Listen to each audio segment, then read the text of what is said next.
Oke, bismillahirrahmanirrahim. Assalamualaikum warahmatullahi wabarakatuh. Selamat pagi dan salam sejahtera bagi kita semua.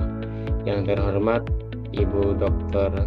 Zainur M. Rusdi, SEMSI, selaku dosen pengampu mata kuliah metodologi penelitian. Dan yang saya hormati rekan-rekan mahasiswa kelas metodologi penelitian C yang berbahagia. Baik, di sini kami dari kelompok 17 dan mempresentasikan hasil kerja kelompok kami tentang the research report atau laporan penelitian. Kelompok kami beranggotakan 2 orang. Yang pertama yaitu ada Yakaria Daniel Menalu dengan NPM 221101129. Yang kedua yaitu dengan saya sendiri, Andi Nur Arif, dengan NPM 221101143. Baik, materi yang pertama yaitu adalah pendahuluan. Yang pertama itu ada tinjauan kritis terhadap literatur, yaitu bagaimana menjelaskan proses penelitian dengan merujuk pada kajian literatur yang relevan. Yang kedua yaitu pengembangan kerangka kerja teoritis, yaitu menyajikan kerangka kerja teoritis yang menjadi landasan penelitian. Yang ketiga yaitu maksud atau tujuan penelitian, yaitu menginformasikan maksud atau tujuan spesifik dari proyek penelitian. Yang keempat yaitu kriteria replikasi, menekankan pentingnya menulis laporan penelitian yang memungkinkan replikasi oleh peneliti lain.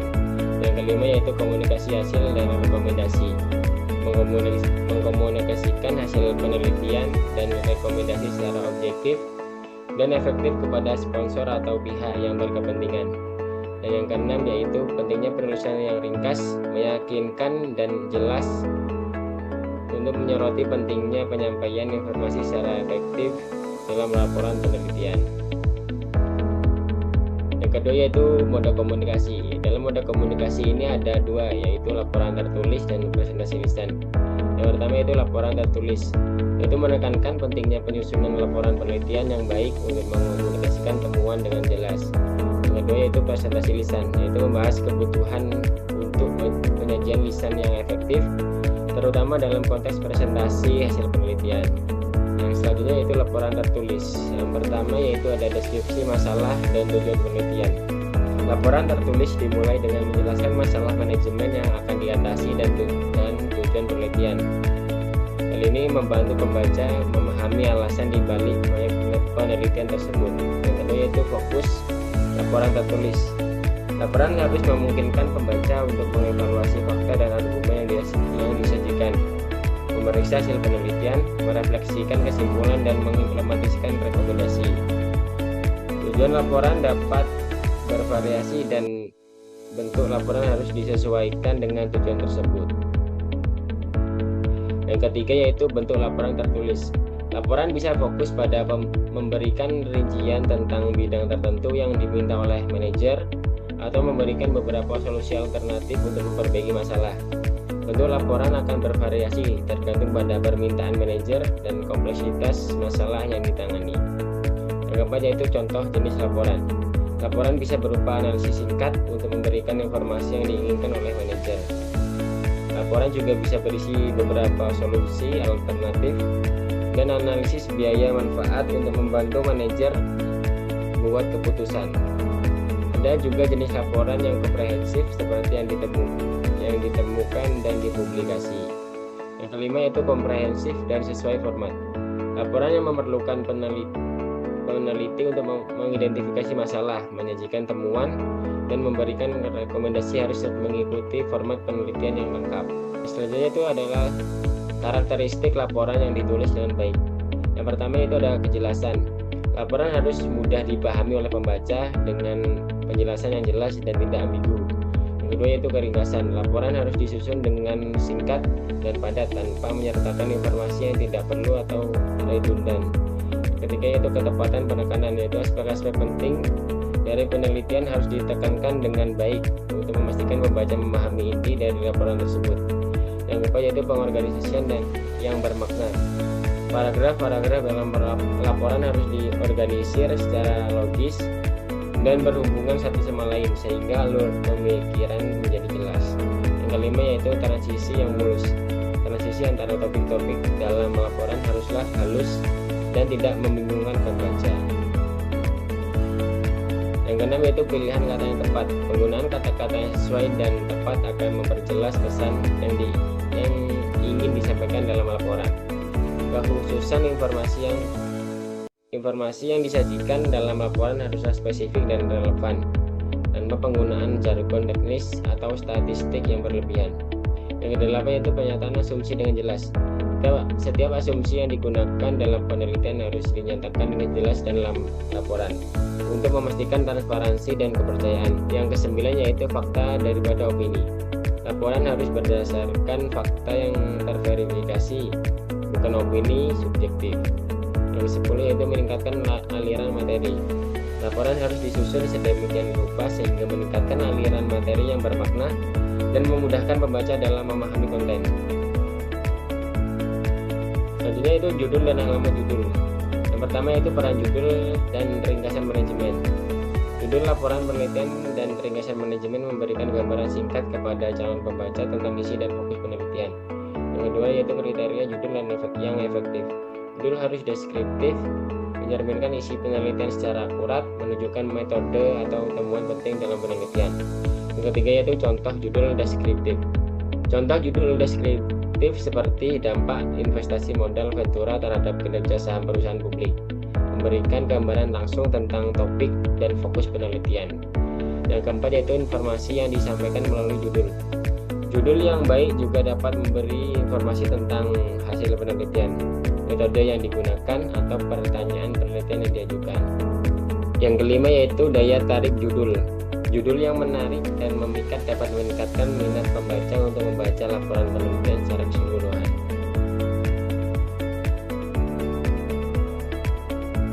Yang selanjutnya itu abstrak, daftar isi, daftar tabel, gambar, dan materi lainnya. Yang pertama yaitu abstrak. Ringkasan eksekutif atau abstrak dari laporan penelitian Anda ditempatkan pada halaman setelah halaman judul. Ringkasan eksekutif adalah laporan singkat dari keseluruhan penelitian. Ringkasan eksekutif memberikan gambaran umum dan menyoroti informasi penting. Berikut ini yang terkait dengan pernyataan masalah, desain pengambilan sampel, dan data. Yang kedua yaitu daftar isi.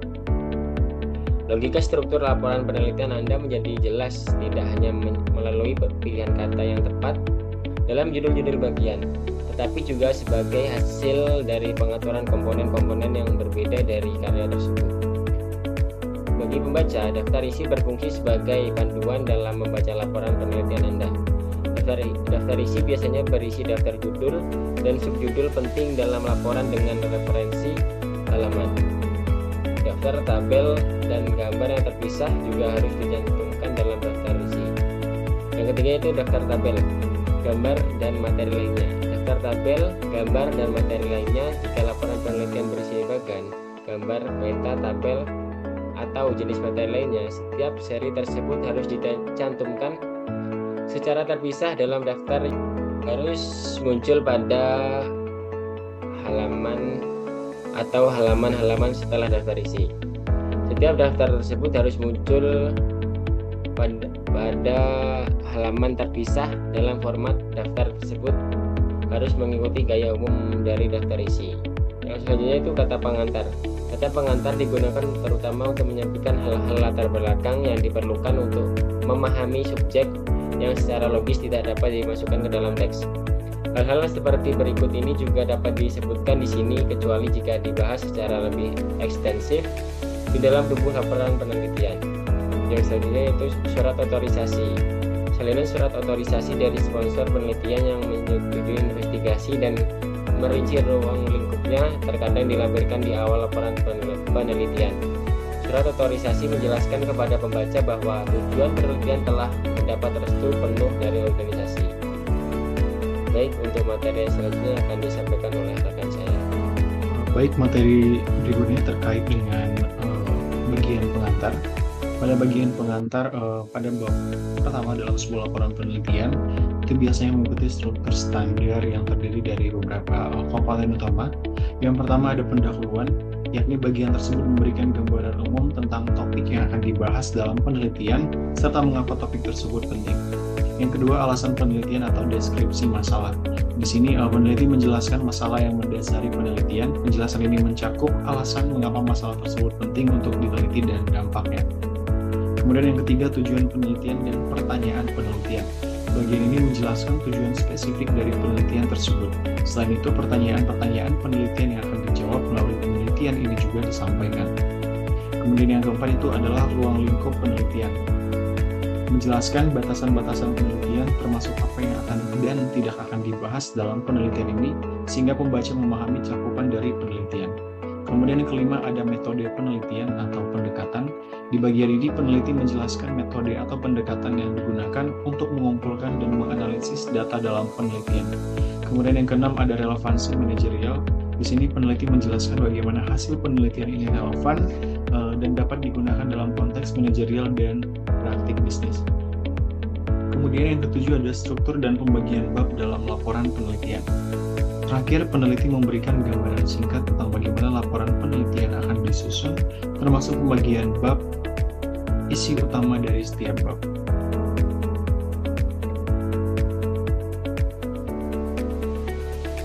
Selanjutnya yakni bagian dari isi laporan. Yang pertama bagian teoritis. Bagian ini terdiri dari eksplorasi mendalam dan penjelasan yang jelas tentang literatur yang relevan.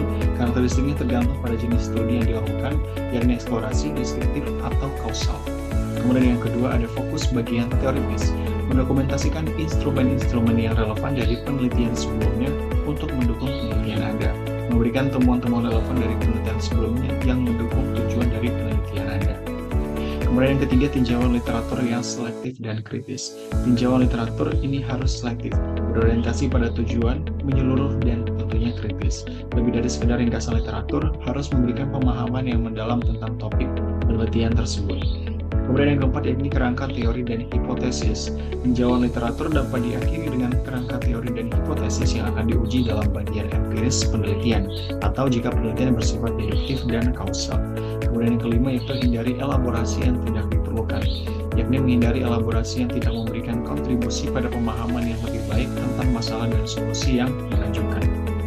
Selanjutnya pada bagian laporan akhir, tujuan dari bagian laporan penelitian ini adalah untuk menginterpretasikan hasil penelitian sehubungan dengan pertanyaan-pertanyaan pada penelitian.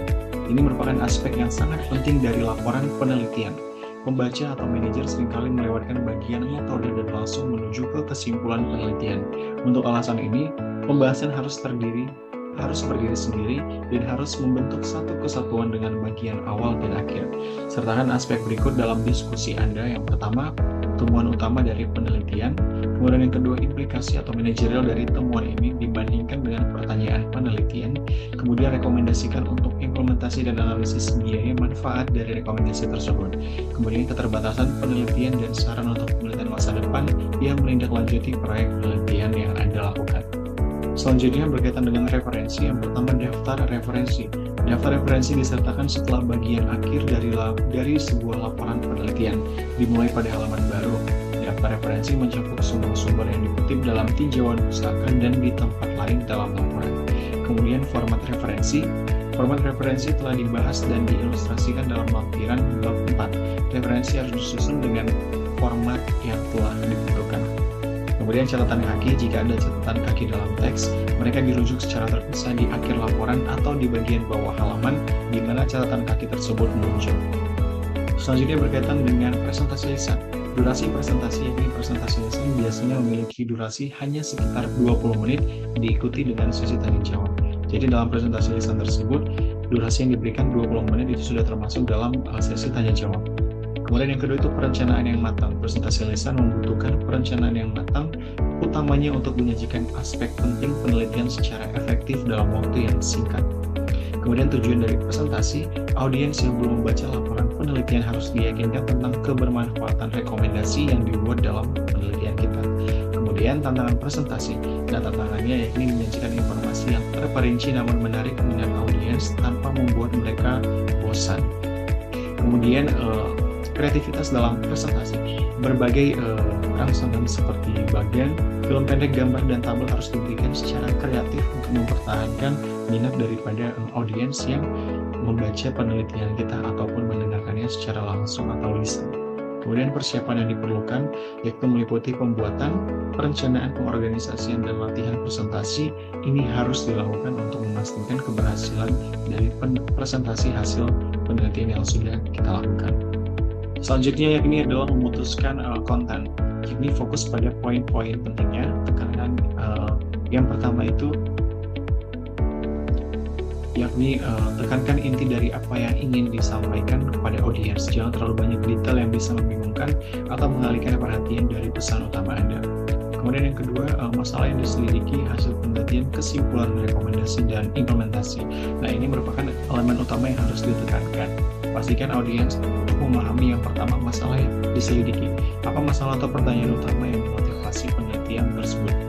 Kemudian yang kedua itu hasil penelitian, apa yang ditemukan dari penelitian ini. Kemudian kesimpulan, apa yang dapat disimpulkan dari hasil penelitian tersebut. Dan kemudian ada berkaitan dengan rekomendasi, yaitu apa saran dan tindakan yang disarankan berdasarkan temuan. Kemudian implementasi, bagaimana rekomendasi tersebut dapat diterapkan dalam praktik nyata. Kemudian yang ketiga berkaitan dengan detail desain penelitian. Nah, informasi tentang desain penelitian, sampel, metode pengumpulan data, dan analisis data bisa disebutkan secara singkat. Jika audiens membutuhkan lebih banyak detail, ini bisa dibahas lebih lanjut pada sesi tanya jawab. Kemudian selanjutnya berkaitan dengan penggunaan alat bantu visual. Nah, di sini yang pertama itu menggunakan grafik, bagan, dan tabel. Ya. Jadi alat ini membantu menggambarkan data dan informasi secara visual sehingga memudahkan pemahaman dan interpretasi. Grafik dapat berupa grafik garis, batang, ataupun grafik lingkaran yang menggambarkan hubungan antar variabel. Bagan sering digunakan untuk menggambarkan urutan kronologis atau hubungan hierarkis antara konsep, sedangkan tabel menyajikan data dalam format yang struktur dan lebih mudah dibaca. Kemudian yang kedua berkaitan dengan perbandingan yang lebih kuat, yaitu visual seperti grafik dapat memvisualisasikan perbandingan antara kondisi saat ini dengan yang diinginkan secara lebih kuat daripada penjelasan secara verbal. Misalnya dengan menggunakan grafik kita dapat dengan jelas melihat perbedaan antara penjualan bulan ini dengan target penjualan yang diinginkan. Nah, hal ini membuat pesan atau informasi yang ingin disampaikan menjadi lebih kuat dan mudah untuk dipahami oleh audiens. Kemudian berkaitan dengan penyaji, di sini ada pertama kualitas penyaji. Presentasi yang efektif dipengaruhi oleh sikap dan keterampilan dari penyaji tersebut. Penyaji harus menjaga kontak mata dengan audiens, berbicara dengan jelas, dan memperhatikan reaksi dan verbal yang diberikan oleh audiens.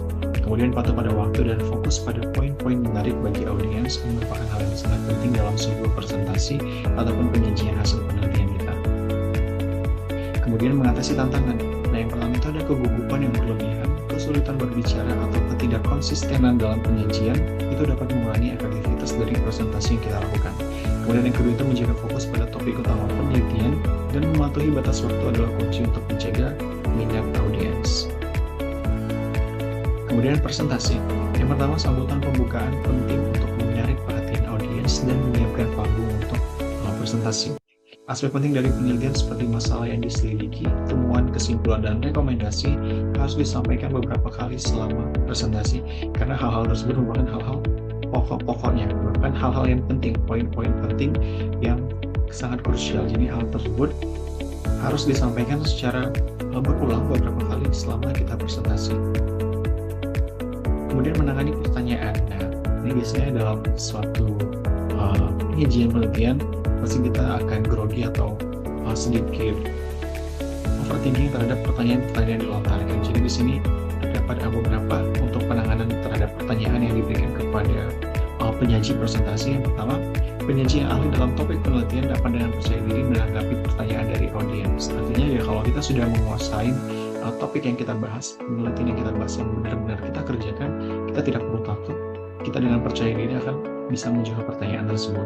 Kemudian kita memiliki sikap yang terbuka terhadap saran dan ide baru dari audiens, yang ini akan dapat membantu kita untuk memperkaya presentasi dan menunjukkan keterlibatan yang baik antara audiens dan juga kita sebagai penyaji. Kemudian pertanyaan atau saran yang tidak dapat harus ditanggapi dengan penuh pengertian dan tanpa menghakimi. Jadi hal-hal tersebut juga sangat penting dalam sesi tanya jawab dalam sebuah penyajian hasil penelitian. Baik, sekian presentasi yang dapat kami sampaikan terkait dengan Research and Report.